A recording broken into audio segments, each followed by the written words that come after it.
அனைவருக்கும் வணக்கம். சோம்பல் என்பது வேலையை விட அதிகம் களைப்பை தரும் என்ற தாமஸ் புல்லர் அவர்களின் பொன் வரிகளை நினைவு கூர்ந்து இன்றைய வேலைவாய்ப்பு செய்தியை பற்றி பார்ப்போம். இன்றைய வேலைவாய்ப்பு செய்தியானது அரசு உதவி பெறும் பள்ளியில் ஆசிரியர்கள் தேவை என்ற வேலைவாய்ப்பு செய்தியை பற்றி பார்ப்போம். இந்த வேலைவாய்ப்பானது 4 விதமான பணியிடங்களை கொண்டது. அதற்கு முன்னதாக இந்த வீடியோவுக்கு நீங்கள் புதியவராக இருந்தால் நம்ம ஆசிரியர் மலை சேனலை சப்ஸ்கிரைப் பண்ணிக்கோங்க. இப்போ வாங்க வீடியோக்குள்ளே போவோம். அரசு உதவி பெறும் பள்ளியில் ஏற்பட்டிருக்கக்கூடிய நிரந்தர காலி பணியிடத்திற்கான வேலைவாய்ப்பு.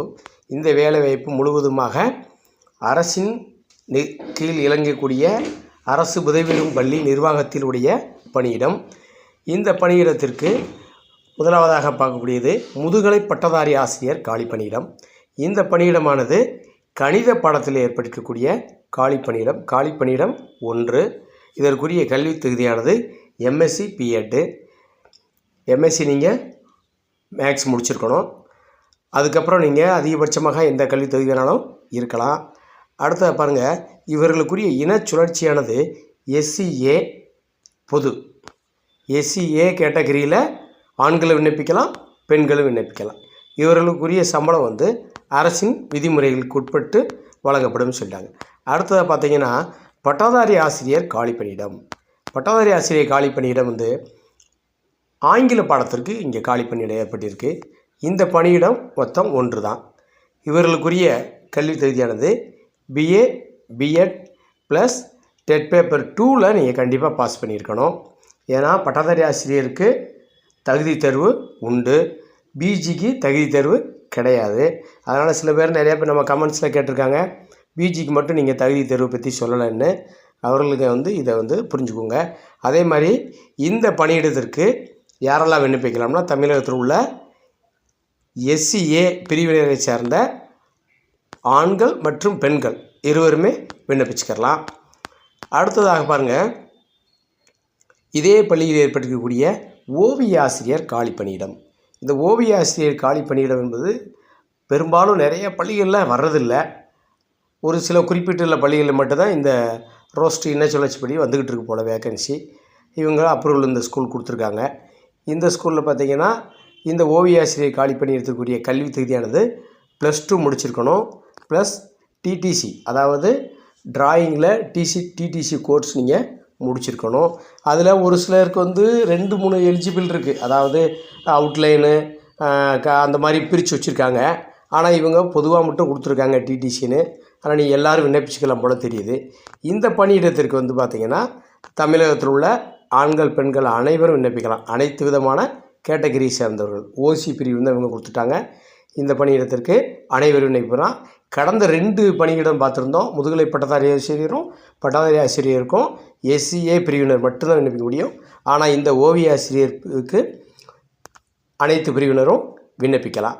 அடுத்ததாக பாருங்கள், இதே பள்ளியில் ஏற்படக்கூடிய மற்றொரு காலி பணியிடம் தையல் ஆசிரியர் காலி பணியிடம். தையல் ஆசிரியர் காலி பணியிடத்திற்கு உரிய கல்வி தகுதியானது +2 தான். இப்போ பார்த்திங்கன்னா பெரும்பாலும் எந்த ஸ்கூல்லையுமே தையல் ஆசிரியர் காலி பணியிடம் ஏற்படவே இல்லை. அப்ரூவலும் கவர்மெண்ட்டு கொடுக்குறது இல்லை. அப்படியே கொடுத்தாலும் ஒரு சில இந்த மாதிரி ஸ்கூல்களில் கொடுக்குறாங்க. ஆனால் நிறைய மக்கள் தையல் ஆசிரியர் படிச்சுட்டு நிறையா காத்துக்கிட்டு இருக்காங்க. அவங்க வேறு தொழிலுக்கு ஆட்டோமேட்டிக்காக மாறிட்டாங்க. ஏன்னா வேக்கன்சி எங்கேயும் போடலை, ஃபில் பண்ணலை, அதனால் மாறிட்டாங்க. இப்போது இந்த பணியிடத்துக்கு இந்த ஸ்கூலில் இவர்களுக்குரிய கல்வி தகுதி என்ன கொடுத்துருக்காங்கன்னா +2 முடிச்சிருக்கணும். இந்த தையல் பிரிவில் டிடிசி கோர்ஸ் முடிச்சிருந்தா இந்த பணியிடத்துக்கு நீங்கள் விண்ணப்பிக்கலாம். இவர்களுக்குரிய கேட்டகரி ஓசி. இந்த பணியிடத்துக்குரிய கேட்டகரி ஓசி பொது. தமிழகத்தில் உள்ள ஆண்கள் பெண்கள் யார் வேணாலும் இந்த பணியிடத்துக்கு நீங்கள் விண்ணப்பிச்சுக்கலாம். அதே மாதிரி இந்த 4 பணியிடங்களும் வெவ்வேறானவை. முதுகலை பட்டதாரி ஆசிரியர், ஓவிய ஆசிரியர், தையல் ஆசிரியர். இந்த 4 பணியிடத்திற்கும் விண்ணப்பிக்க வேண்டிய கடைசி தேதி கொடுத்துருக்காங்க 30/8/2025. அந்த தேதிக்குள்ளே நீங்கள் இந்த பணியிடத்துக்கு விண்ணப்பிக்கணும். நீங்கள் விண்ணப்பிக்க வேண்டிய முகவரி கொடுத்துருக்காங்க, இமெயில் ஐடியும் கொடுத்துருக்காங்க. பாருங்கள், முகவரி நிறுவனர் MED கல்வி நிலையம், ஈசா நர்சரி வளாகம், புதுக்குடி 628621, திருநெல்வேலி மாவட்டம். இந்த முகவரிக்கு நீங்கள் விண்ணப்பிச்சுக்கலாம். இப்போ ரிஜிஸ்டர் போஸ்ட்டு கிடையாது, ஸ்பீடு போஸ்ட்டு தான் இருக்குது. ரிஜிஸ்ட்ரேஷன் தடவை நிப்பாட்டிட்டாங்க. நீங்கள் அதில் விண்ணப்பிச்சுக்கலாம். அடுத்ததாக பார்த்தீங்கன்னா இவங்க மெயில் ஐடியும் கொடுத்துருக்காங்க. இந்த மெயில் ஐடியிலையும் நீங்கள் விண்ணப்பிச்சுக்கலாம் போல். MED educational institute@gmail.com என்ற முகவரியும் கொடுத்துருக்காங்க. இந்த முகவரிக்கு இமெயில் ஐடிக்கு நீங்கள் உங்கள் ரெஸ்யூமை சென்ட் பண்ணிக்கலாம்.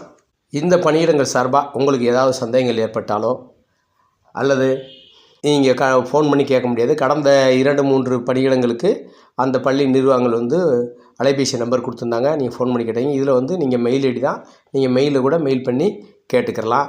அல்லது இந்த வீடியோக்கு சர்வ சந்தேகங்கள் இருந்தால் நம்ம வீடியோவில் கீழே இருக்கக்கூடிய கமெண்ட் பாக்ஸில் கமெண்ட் பண்ணுங்கள். உங்களை மாதிரி வேலை தேடிக்கொண்டிருக்கிற நண்பர்களுக்கும் இந்த வீடியோவை ஷேர் பண்ணுங்கள், லைக் பண்ணுங்கள். மறக்காமல் நம்ம ஆசிரியமான சேனலை சப்ஸ்கிரைப் பண்ணுங்கள். நம்ம வாசகர் நண்பர் அனைவருக்கும் சிறப்பான வேலை கிடைக்க வாழ்த்துக்கள். வாழ்க வளமுடன். நன்றி.